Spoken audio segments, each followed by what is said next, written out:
এই রসে ভরা পাস্তুয়াটি দেখতে যেমন লোভনীয়, খেতে কিন্তু অনেকটাই মজা।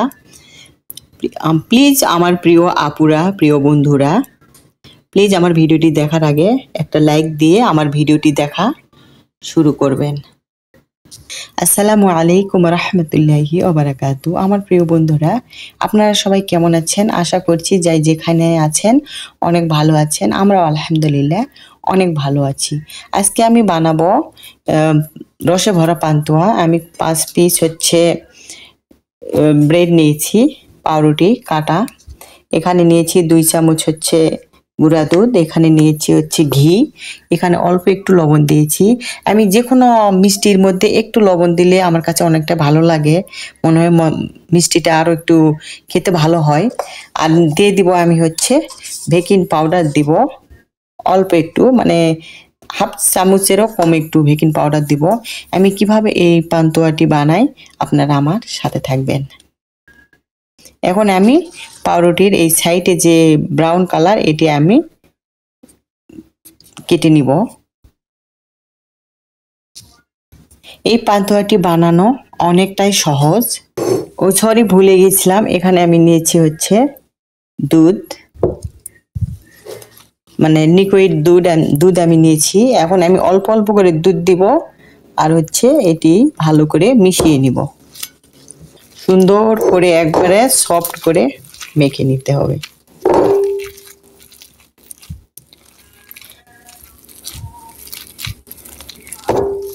আমি এভাবে ভালো করে মেখে নিচ্ছি।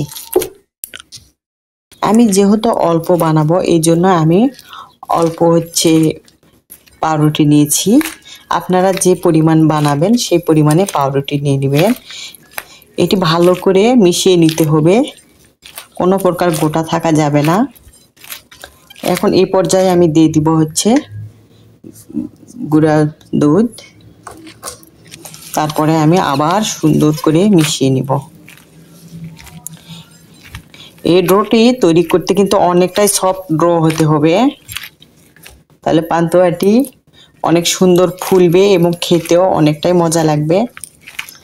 আমি এখন দিয়ে দিচ্ছি অল্প একটু বেকিং পাউডার, অল্প পরিমাণ দিলাম। এখন ভালো করে এটি আমি মিশিয়ে নেব। এরকম আঠালো হয়ে যাবে, কিন্তু বেশি নরমও করা যাবে না, এই ডোটি বেশি শক্ত করা যাবে না। আমি এটি এখন ভালো করে তৈরি করে নিচ্ছি। এখন আমি দিয়ে দিব 1 টেবিল চামচ ঘি। ঘি দিয়ে আরো ভালো করে এটি মিশিয়ে নিব। পান্তুয়াটি বানানো কিন্তু অনেক সহজ, কিন্তু খেতেও কিন্তু দুর্দান্ত, অনেকটাই রসে ভরা, অনেকটাই সুস্বাদু। এই তো আমার এটি ডোতে তৈরি করা হয়ে গেছে। আমি এটি এখন 10 মিনিট 15 মিনিটের জন্য রেস্টে রাখবো। আসলাম 10 মিনিট পর। দেখেন আমার ডোটা অনেক সুন্দর সফট, কোনো বদি নাই। এখন আমি এটি পাস্তুয়া শেপে ভেজে নিব। ফ্রাই প্যান বসিয়ে দিয়েছি পরিমাপ মতো তেল। এখন আমি পাস্তুয়াটি শেপ করে করে ভেজে নিব। এটা আমি এভাবে পাস্তুয়া শেপ করে নিচ্ছি। এভাবে আমি সবগুলি বানিয়ে নিব। আমি এখন 1 পিস করে ভেজে নিব। এই সময় চুলার তাপটি মিডিয়াম টু লোয়ে রাখতে হবে, হাইটে ভাজা যাবে না, তাহলে তাড়াতাড়ি পুড়ে যাবে। এটি ধীরে ধীরে, অতি তাড়াতাড়ি কিন্তু এটি কালার চেঞ্জ হয়ে যাবে। এই জন্য মিডিয়াম টু লোয়ে ভেজে নিতে হবে যেন পুড়ে না যায়।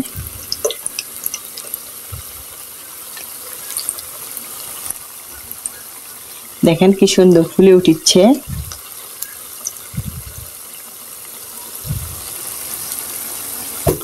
এভাবে আমি সবগুলি ভেজে নিব। দেখো কত সুন্দর লাল লাল ভাজা হয়ে গেছে। আবার আমি এখানে দিয়ে দিয়েছি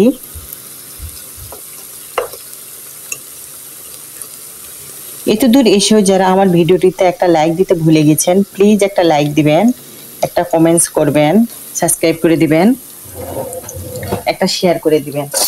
আমি এখন এটি ভাজা হয়ে গেছে, এখন আমি এটি উঠিয়ে নিব।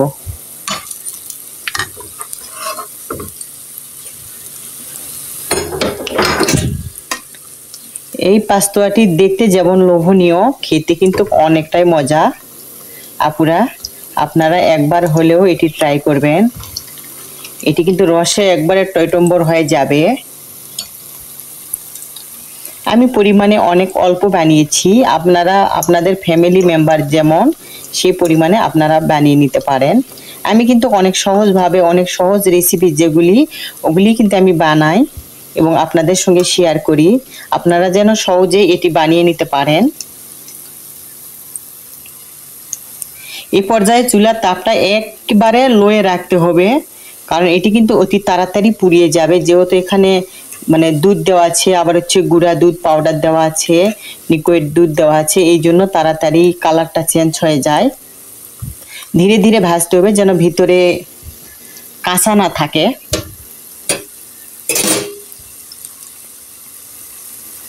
প্লিজ আপুরা, আমার ভিডিওটি কেউ না টানে পুরো ফুল ওয়াচ করে দিবেন, প্লিজ প্লিজ, আপনাদের কাছে রিকোয়েস্ট।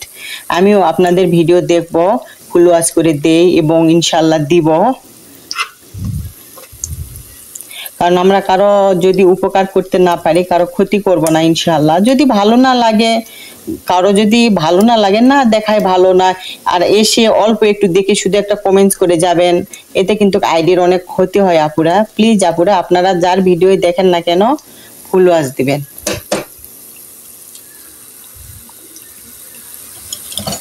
দেখেন এটি কিন্তু অনেকটাই নরম, অনেক সুন্দর হয়েছে।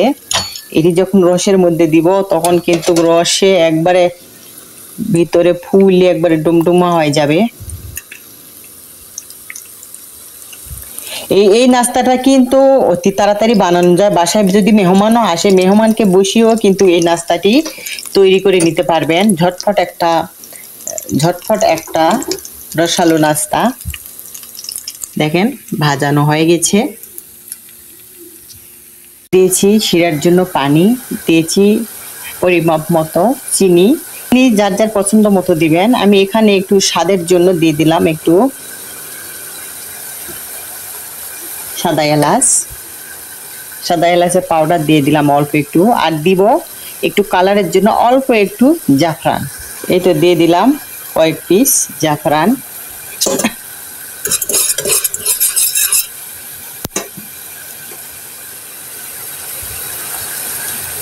এটি ভালো করে আমি বলক দিয়ে একটু গাঢ় করে নিব।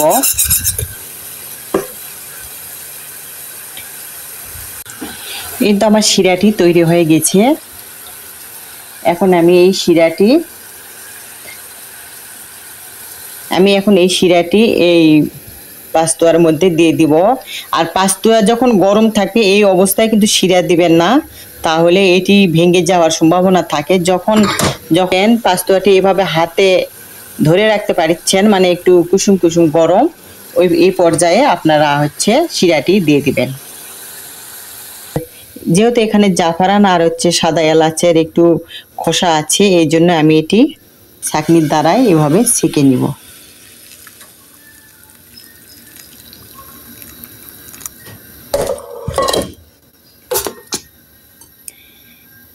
এই তো আমি শিরাটি ঢেলে দিলাম।